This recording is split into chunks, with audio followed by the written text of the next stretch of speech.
I wanted to lay bare the hypocrisy of the way that we treat each other. You're doing something a little bit different. You're looking at deception and what we trust and what we don't trust, and how do we, the percentage of people that come to me who want to be out of coercive controlling relationships or whatever, that a high percentage that come to me are single mothers. I'm thinking about Shakespeare's Happy. What's Shakespeare's Happy? Well, meaning sort of serendipitous, sort of lucky in terms of fate. We few, we happy few. It made me really happy to write that book. Hello, everyone, and welcome to How to Have Extraordinary Relationships with me, Lucy Cavendish. Today, I'm delighted to be with author and tutor Melissa Jones, who's going to talk about her fourth book that's literally out now, Gone for a Soldier. She's writing her fifth book, and I'm really excited to be here. We actually met at a party and just instantaneously started talking to each other. And have connected ever since, haven't we, Melissa? So it's really great that you're here. Yes, we giggled in a very foolish and silly way, I remember. I think being foolish and silly is quite good. Excellent, but it's very rare to find people to be foolish and silly with. Yeah, I think that's right. I'm quite good at that. And especially when you just met them and you feel maybe you ought to be impressing people. But there was none of that. No, we started chatting and giggling. I just, and you were there with your sister Sadie, but we'll talk about that about later. So tell us about your book, Gone for a Soldier. Just tell us all about it. Because I've obviously read it, but because you've very kindly sent me a PDF, but I don't want to ruin it for the listeners. Okay, well, I have not done an elevator pitch for my own book, so forgive me. Tell us about it because it's your book. I met somebody who has also read it. I mean, recently, because it's about to come out, and he said that he just was unable to put it down because it was the edge of madness, is how he described it. And I thought, okay, but I've always believed that whatever mental state you're trying to project or interior state that you're projecting in your novel is to do also with the narrative and the story. So I'm hoping that it is very gripping. It is gripping, yeah. Good. But I don't know how to describe it, really. Well, tell us the story. Tell us the story. Well, when I started to write it, it's based on this woman who thinks that it starts where she thinks that she's killed this man in the middle of a wood. And she is completely disoriented and crazed. And then there is a long, long flashback which tells the story as to how that happened. It is all addressed to her persecutor, stroke, lover, stroke. I don't know how to describe him, really, the antagonist. And it's about her sort of, through recounting the story of how she got to where she got to, where she lost her mind to this person, how that took place. Does that make any sense at all? Yes. She is a lone woman. She's divorced. She's, strangely, also a tutor, the way that I am. Oh, no, really? Yes, really. It is my most autobiographical book, which I feel quite embarrassed about because my three other novels are not at all. But it was a way of making sense. And I just used everything that I knew about how to make that work, the story. And over the long period of time that I was writing it, all these catfish narratives, catfish stories started to come out. And I was like, oh my God, is mine the same? But I don't think it is, actually. It focuses also on her relationship with her son, who's very troubled, who's a teenager. They're very close. They're very connected, but she cannot prevent him from suffering sort of terrible depression. She's also teaching other teens who struggle. So it's sort of rather ironic situation where she's coming home to this sort of rather tragic teen, Yes. rescuing other teens, or so she thinks, while battling with this peculiar antagonist, love interest, persecutor. So it's about the sort of the relationship, that how all these things are balanced, and that as it hurtles towards, I think it is quite fast moving, it's quite short, towards its end. So yeah, it's about deception, self-deception, and deception. And I think that's actually quite archetypal, that story. The invention of self and the invention of other people. Sorry, I'm getting terribly academic about it all, but yeah. But Maddie, who is our person, Yes. she meets. It's not as right. So as I know, it starts with her saying, I've killed him, Lieutenant Colonel Robert Fordham. Fordham. Yeah. And she's convinced she's killed him. Yeah. So she arrives at this police station saying, I've killed this man. This man is dead. And they don't believe her. Of course they don't believe her, because she's crazed. So it was quite, but it will come, she's narrating it. So you have to be able to see both sides of how she appears and how she feels. Yes. So it's that sort of watching herself in this extraordinary moment of telling these people that this is what she's done and them not believing her. Which. But you would be crazy if you'd killed someone, wouldn't you? Yeah, exactly. Exactly. Well. Yeah, I think so, unless you were a psychopath. Unless you're a psychopath. Yeah. And then you'd probably be quite calm. Yeah, so she's not believed, and there isn't any evidence that she's killed him, because there's no body. There's no body. And they're looking at her hands, which she thinks have blood on them, but they don't. And they're repeatedly asking her questions that she thinks that she's answered, but she isn't sure that she's answered. And then she's sort of retreating into her mind, into her memory of how she met this man. And until then, she sort of has a sort of psychic sort of lapse. And then her friend comes to get her, which is always a plus. Yeah, steady. Paula, her friend, yeah. So it's a very intriguing beginning, because I think what you're dealing with is this, in therapy terms, this sort of trust and mistrust dynamic. As the reader, you're not sure who to trust and who not to trust, which I imagine was what you wanted, wasn't it? Yes. The sort of the cliched, unreliable narrator. Yeah, which I'm interested in. It must be difficult to write that. It is very hard, but I knew. Sounds really arrogant, but I think that I knew what I was doing, because every good novel, I think, should have that tension in it, particularly if it's a first-person narrative. So, you get it from Jane Eyre, you get it from The End of the Affair, you get it from Rebecca, all of these classics where you're desperate to know what's going to happen next, but you also are always filtering it through your portrait of the person who is telling the story. And I just think that really, really speaks to everybody's, how do you describe it? Sort of experience of the world. From when you're a child, you're like, what's going on? What does that person really mean? Do they love me? Am I safe with them? Should I go to this place or that place?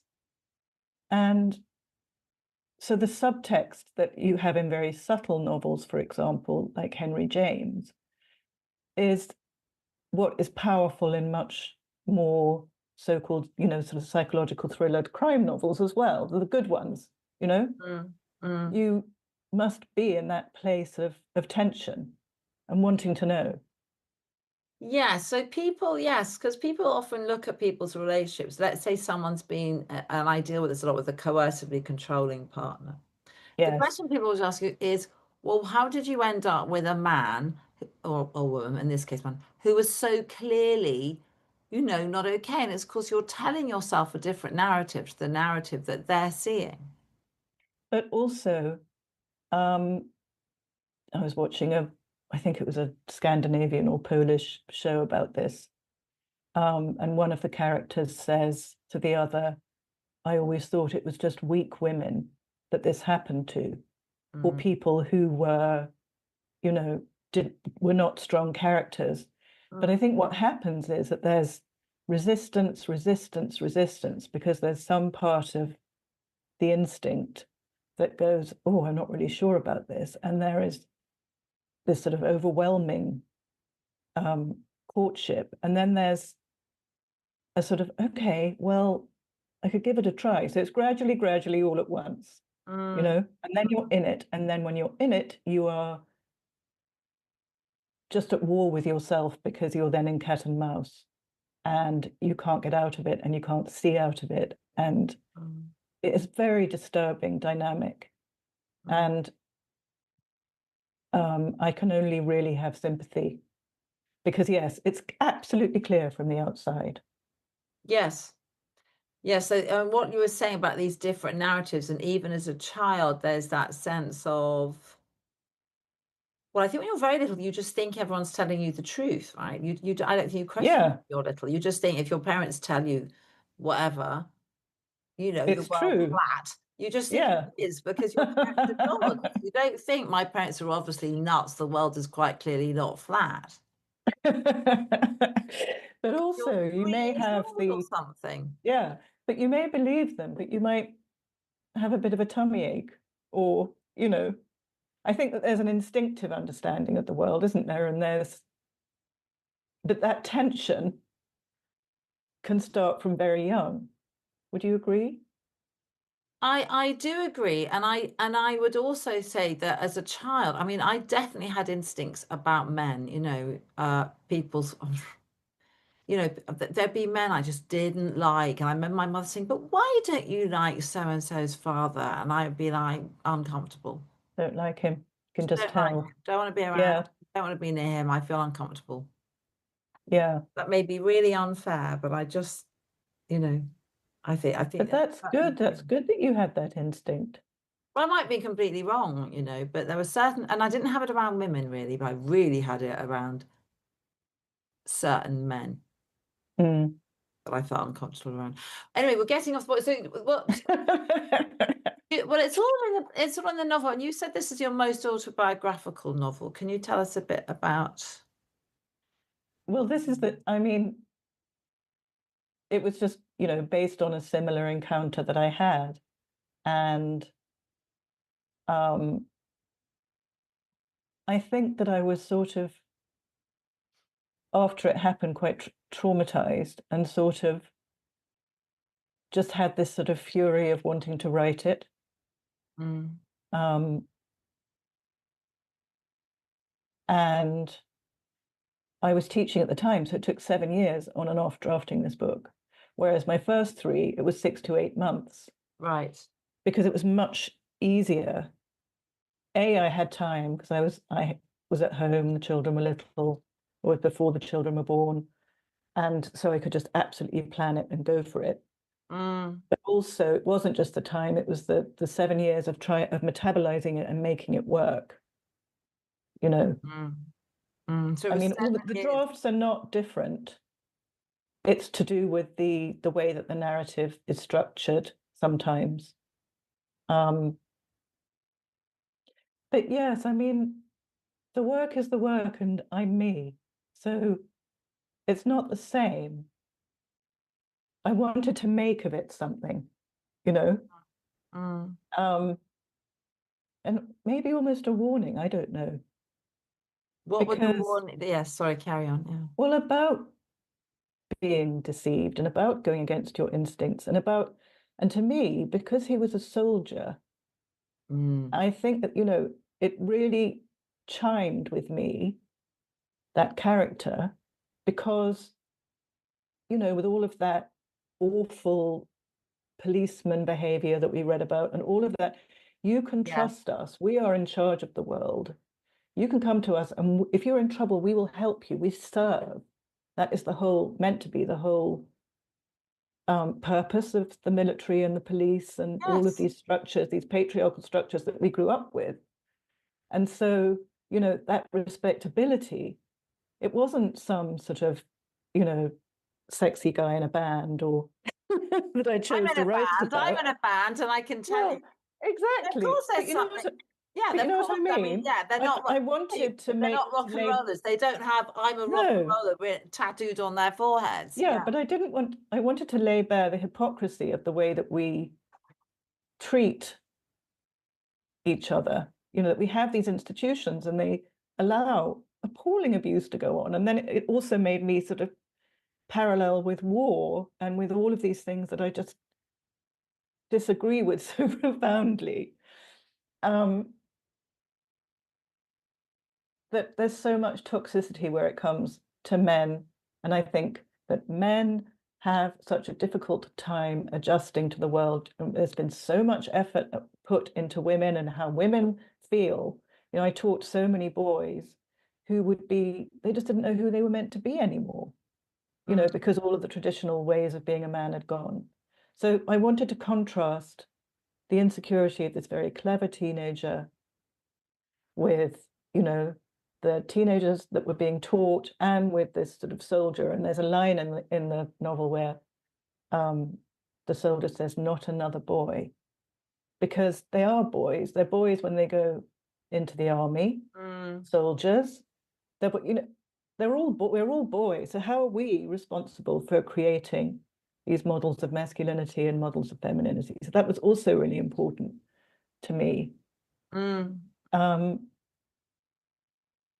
That the book had something to say about all of that, as well as being a sort of cracking read, and what's going to happen, and is she going to be safe, and what's going to happen to the boys in this, and which I think works. The three-act structure works for the book.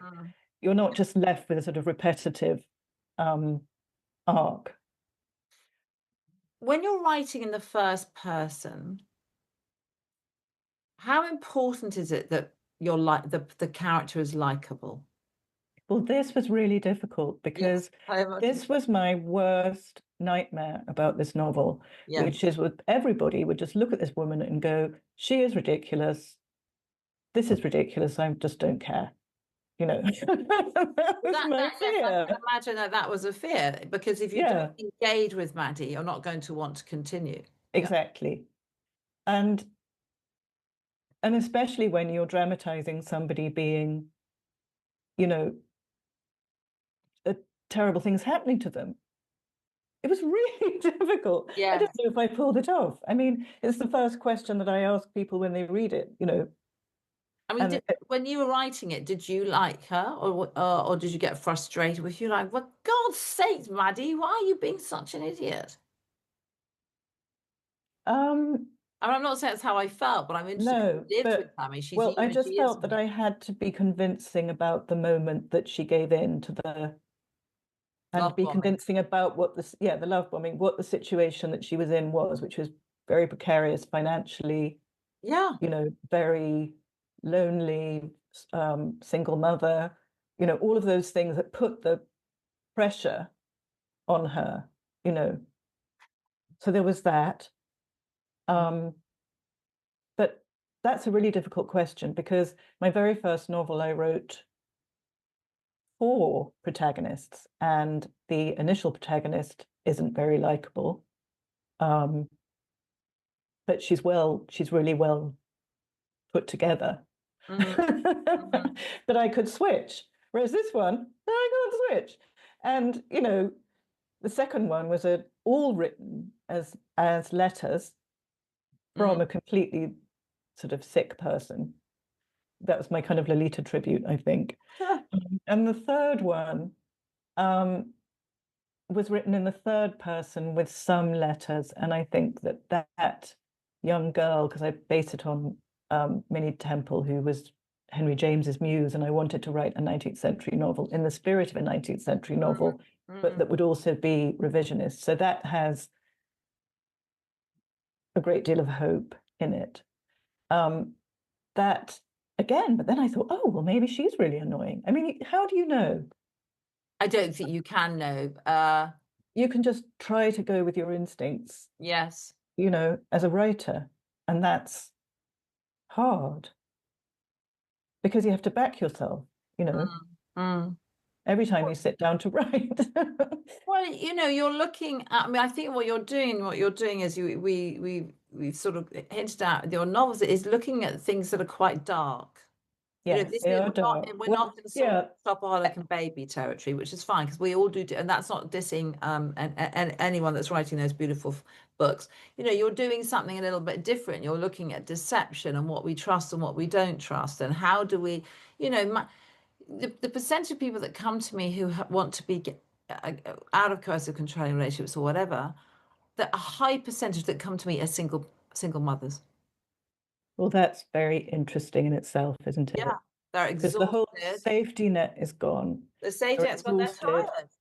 And Yeah, you're so tired. so tired. You're carrying a lot of stuff, and you want to be loved. And some charming narcissistic man, and they can sniff it out. Yeah, Part of the dynamic, and they love bomb you, and she gets love bombed. There are hints that he's not quite, but yeah, the not hints enough are dropped. hints. The Yeah. hints are dropped. But I think also the thing that preoccupied me was, do they believe it at the time when they're doing the love bombing? There's something so evil, and I hate to use the word evil broadly, but it is odd. It's a question that is, I don't know if the people who come to you talk about that, how deliberate is it? How much do they believe their own publicity? And then when they're disillusioned with you, it's because they really are disillusioned with you. Or are they disillusioned with themselves? I mean, I don't know, and I think each situation is quite maybe quite different to unravel. So I don't, but I think there's consistent coercive controlling people who have found a kind of tried and tested formula. Yeah, and they go on with it. Yeah, from one person to another person to Yeah. another person. Yeah. But there is some debate, I think, about narcissists, about whether they think this, I have found the one, and then they're cruel because the one isn't what they wanted, or whether there's a sort of coldness in them, and I think probably both. And it's all very complicated. And it's complicated, but it's really interesting to read about it in a novel. Oh, good. Did you like it then? Yes, of course. But I mean, and I'm assuming when you saw it's biographical that, I'm sorry that so many of women, including myself, have been through these sorts of dangerous relationships. And it's not, as you say, it's not women who are weak. Yeah. And a lot of people are killed. Women are killed, Yes, because when you leave, when you try, You're going to be punished. you're going to be punished. Yeah. And that often leads to violence. I mean, it is, I think, yeah, it's desperate. It's awful. It's not how things should be.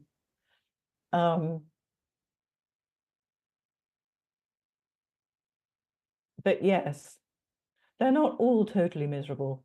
Emily Hudson is definitely my most sort of uplifting, because yes, she struggles with a sort of Jamesian controlling figure, but she triumphs. And I think it made me really happy to write that book. So, tell me about the publishing company that this book's published by, because it's a new well, this is just really weird. Yeah. Yes, because my longtime agent sent the book. Or is that Claire Conville? Yes, and she sent it everywhere. Yeah. And Penguin, who published Emily in the States, said they went back and forth on it, but they were uncomfortable with the protagonist being a soldier. And Oh my that made God. me really quite, well, I don't know what do you do with that? I don't know what you do with that. And they all agreed that it was this stunning piece of writing, but they also all agreed that they weren't going to publish it. Okay. So I had a sort of, okay, well, that was 7 years moment.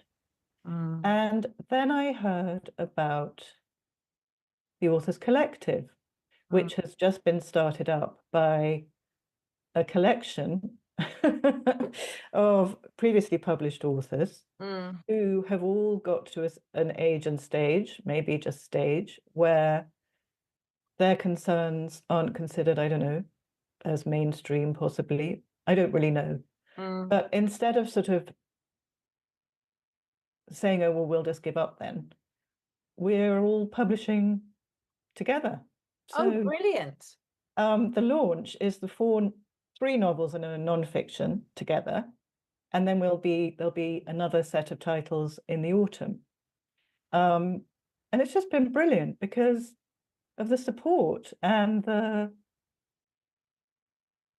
it's just been wonderful. It's just been really, really good because I know that we can get our books out there and we can get attention for them, you know, and Yes. that's wonderful. And we can get readership. I don't think that any of us think that we're going to sort of change the world forever and ever, but it's a happy endeavor. When I say happy, I'm thinking about Shakespeare's happy. What's Shakespeare's happy? Well, meaning sort of serendipitous, Mm. sort of lucky in terms of fate. Mm. We Mm. few, we happy few, there we are. So we're going to have this sort of big old party, Fantastic. I'm coming big to old launch, which you're yeah. coming to. Yes, absolutely. Yeah, and loads of other writers and publishers and editors and stuff. And yeah, we're just sort of, it's all happening. Yeah. Really exciting and doing so. It's let's put on our own show is what it is, Yeah, Lucy. because there's ways of doing that. Mm.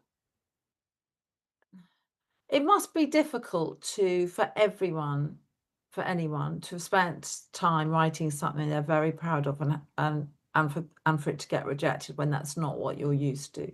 Exactly. I've never had a book rejected. But also it wasn't that it was rejected because it wasn't good enough.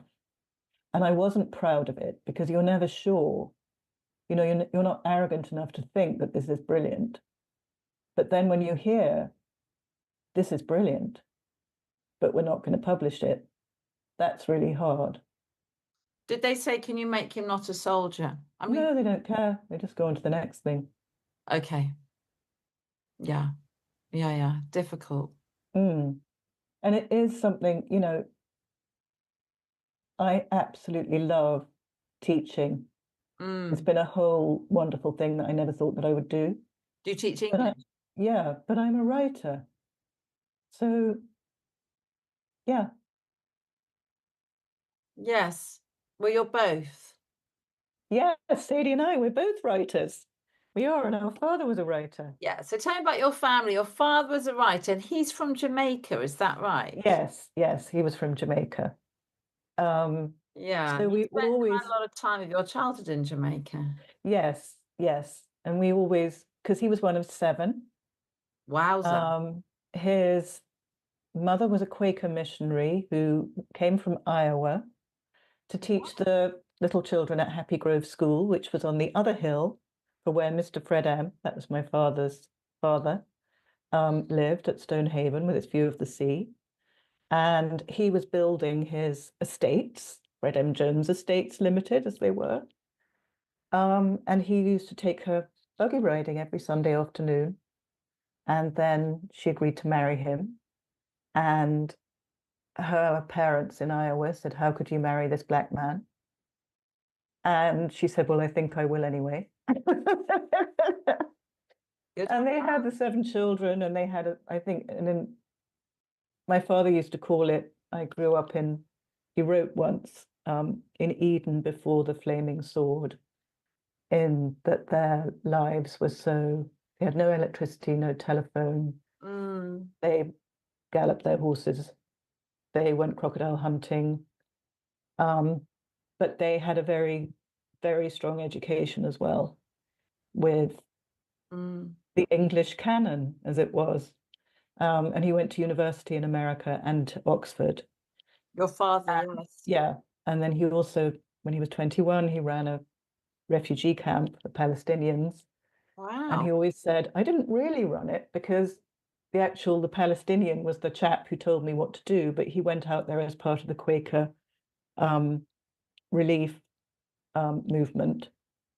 What an So incredible set of stories. he had an extraordinary life. And then he wrote this seminal poem called The Song of the Banana Man, which fused patois with English form of poetry and is now kind of the national poem of Jamaica. And then he taught in America. And then he had this professor. He got married in Oppenheimer's back garden to his first wife, which was quite interesting. And then he had this professor who gave him letters of introduction to T.S. Eliot, which is kind of weird. And he came to London and wrote these plays, and then he wrote these movies. It was quite extraordinary because he was so Jamaican, but then not, because the movies that he wrote, Funeral in Berlin and things like that, was really nothing to do with his background. Yes. Yeah, he was a wonderful man. I mean, wonderful isn't really a good enough Extraordinary word. story. So hang on. So your grandfather lived on one hill Yes, and was building up Jones Estates. Clever, clever, yes. clever Fred man. M. Jones Estates. Yes. Fred So and at Jones the Estates. time that my father was growing up, they supplied many bananas and coconuts and sugar to England. So there was, the regular banana boat used to go, and then there was a sugar factory, and all of those things. And so I have many, many cousins there. And he marries the Quaker missionary from Iowa who lives on the other hill, and he takes her out in his buggy. Yes. It's like I can see it. I can literally see it. Well, And he's Jamaican. yes. So my father wrote a novel that And was based on she's his white, is parents. she? She's American. She's white. Yes, she's American white. And I think that he was mixed race, so he was half and half. And she was sort of tall and rather cheekbony. We think that possibly Slavic origin as well, because when you see pictures of her, she's, and yeah, and there was Mr. Fred M, And who, they marry against her parents' wishes because yes, I'm sure this was quite, it's quite shocking for people yeah, then. But she's a but Quaker, so she's been brought up with, my mother was brought up a Quaker, and I like. was she? Yeah, we're very keen on Quakers. Well, Quakers are good because they don't have Good people. too much dogma, do they? No, they don't. And I mean, I'm very keen on all, orbs and baubles, whatever it's called, orbs and smells, whatever the smells and bells, right? So I'm high Yeah, on that smells, but my mother's not like that. And you wear plain clothes and you're pretty frugal, and everyone has the right to speak. There's no hierarchy. exactly. Yeah, and they're Although good, my good father did charitable get souls. expelled from a Quaker meeting once for betting on the outcome, which Your I father really sounds liked. such a carrot, and he's not with us anymore. Your father's he died. No, no, he died, which is really difficult. Um, What an extraordinary man. he was, and his archive's been bought by the Bodleian. And in a weird sort of circularity, my son, my eldest, who's very interested in the Jamaican legacy and family and my father's work, wants to do his PhD on, because he's doing the aesthetics of film for his MA at Oxford at the moment, wants to do his PhD on my father's writing, which is kind of lovely in a way, I suppose. Really lovely. So your father has a second wife who's your mother, is that right? Yes. Yes. So Your mother she's and an Sadie's actress. mother. Yes. The two of you. There are others of you. Is it you and your sister Sadie? It's just us. Yes. And you both end up writing. Well, it's kind of odd, isn't it? But when you think sort of bakers have bakers and butchers have, but people, there are sort of family. So happy families, yeah.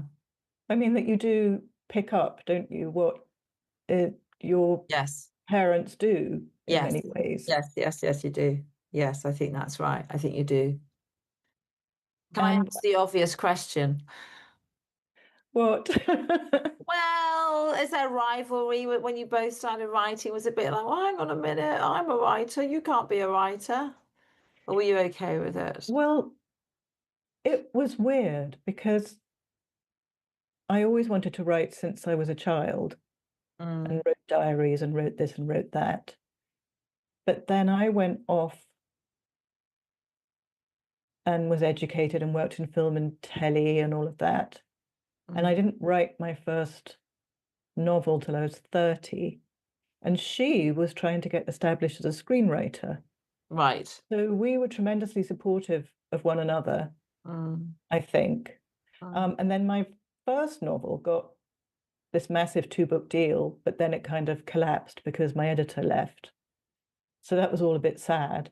And then and then she couldn't get her screenplay off the ground until she wrote it as a novel, which became The Outcast, which made an extreme splash. I mean, it sold so brilliantly. It was a bestseller. She was me. And I think that was a moment where I was like, hang on a minute, I'm the novelist. Yes. Yeah. But I was also incredibly proud and happy.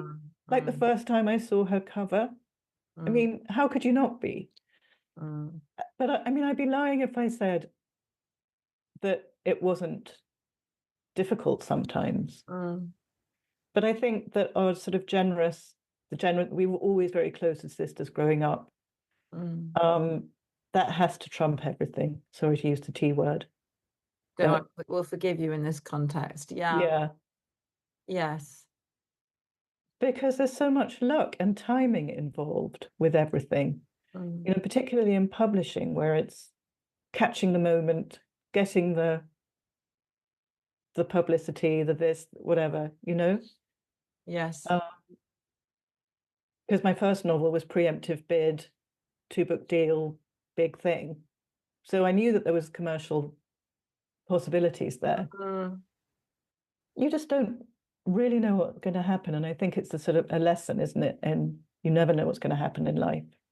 It's a difficult climate. I mean, now if anyone comes and says, well, why don't you write a book? I'm like, I mean, I'm the kiss of death to all my books. They never sell. Like, don't ask me to write a book. I mean, just don't. But it's weird because I mean, I'm never writing another book ever. didn't you think to begin with, didn't you think if you write a good book, then it's like if you do a good essay, then you'll get a top mark. It's kind of like, if I do a good book, then everybody will really love it and everyone will buy it and I'll be, Yes, and I'll be able to write for the rest of my life, which is what you love to do, and you'd love exactly it if someone said, do you know what, we're going to pay you and you can just write for the rest of your life. Exactly. So did you have that feeling? Were you like, hang on a minute, my book was really good? I mean, the book I wrote last year, How to Have Extraordinary Relationships, my therapy book, I think is a brilliant book. Well, I'm dying to read it. Yeah, well, it's a nonfiction book. I think it's a very good book, and I stand by it, and I'm very happy with it. So I'm really happy about that, and I love this podcast. I love doing these podcasts and people like yourself coming on and talking, and you get and sharing your experiences of the world. I think it's really important. I think people really like to hear people's experiences. Well, I think that, I mean, connection, particularly nowadays, is really key. Yeah. I love my podcasts and my audiobooks and all of that, because it keeps you connected with what the zeitgeist is doing. Yes. And I think that's very important. But yours is a very particular and special one, isn't it? What, the Podcast. Yeah. Yes. Well, people come on and talk about whatever they want to talk about, but it tends to be about what we've been talking about, your life and your story and what you're working on. And the thing we moved a bit away from was I was just interested in your experiences of going to Jamaica. Do you feel part Jamaican? Or do you? Yes, I absolutely do. Mm, Yes. There's that story of me landing age 2 for the first time and saying, smell the fresh air. um, mm, it feels absolutely part of me. And there was a wonderful moment when we both went to the Calabash Festival in 2012, which was it's an arts festival they have every 4 years, not sure, but it was part of the independent celebration. And we both read from our books. Huge audience outdoor on a cliff. And one of the conveners read the beginning of my father's poem, and everybody said it out loud. wow. And you feel absolutely part of that and so welcome, when you go back. But you also know that you're not, because you're not, it's a very strange, I think, diaspora, as they call us, Mm, always feel odd. because In you're all, not part. It's not. You're part of it, but you're not part of it. yeah. But it's funny because I used to say my father's Jamaican or my father's from Jamaica. And now I'm starting to say I'm half Jamaican, which kind of sounds really silly. But it's taken a while for me to sort of get there, because you Mm, feel you shouldn't really claim, you know, a country that you weren't born in. yes. But, all my family are there. And that wonderful feeling of seeing them again every time. Did you want to move there? Sounds beautiful. It is beautiful. But it's not paradise, Mm, nowhere is. no. I don't know. I think I might miss my boys and my, you know, family and my close family. Mm, yeah, yeah. But there's a wonderful line in my father's poem, The Lament of the Banana Man, where he says, I can't go back to Jamaica now, but I'd like to die there anyhow. And I always kind of, I just think that's just wonderful. Did your Uh, father die there in Jamaica? no, he died here. He didn't go back in the last years of his life. But the Lament of the Banana Man is about, the first is the song of the banana man, the man who has his little acre of ground and is a small farmer. And the lament is what's happened to the banana man if he comes and works for London Transport, and how he accommodates himself to that. So yeah, there's a sort of, you do have an odd yearning, but you have to also remember that it isn't the Jamaica of your childhood Mm. or of your imagination. It's every time Mm. you go, it's different. Well, it's so many things to talk about. But just I know you're working on your fifth novel now. Yes. How's that going?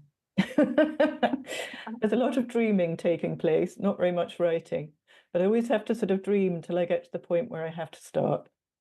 Good. Um, That sounds good. yeah, but I know what it's going to be. The people are starting to talk to me in my head, so I kind of know that I better get going. Yeah. So just to let everyone know, your book, Gone for a Soldier, is going to be available probably when this podcast is out, so it's already available. Where can people find it? Local You bookshop? can order it from your bookshop. Yeah, we're a very big supporter of local bookshops on Yes, the podcast. order it from your bookshop, or Amazon, obviously. It Mm. will be stocked in a few bookshops. I don't know quite which ones yet, but probably But we can order it from our bookshops. you can. But yeah, I would say that to people. Yeah. If you can't, Yes, we use Amazon. If it's not there, go into your bookshop and order it. It's the best thing. Yeah, and it and will write come quickly. reviews. And do you want people to get in touch with you? And Oh, I'd love them to. That would be great. How can people find you? Well, I have a website, but there's also an authors collective website. Yes. So that would also be wonderful. And any reviews or any thoughts, whatever, it would just be delightful to hear. Great. So thank you so much for being on the podcast today. It was really interesting, beautiful discussion. Well, thank you for inviting me. I appreciate it. Thank you. Take care. Bye. Bye.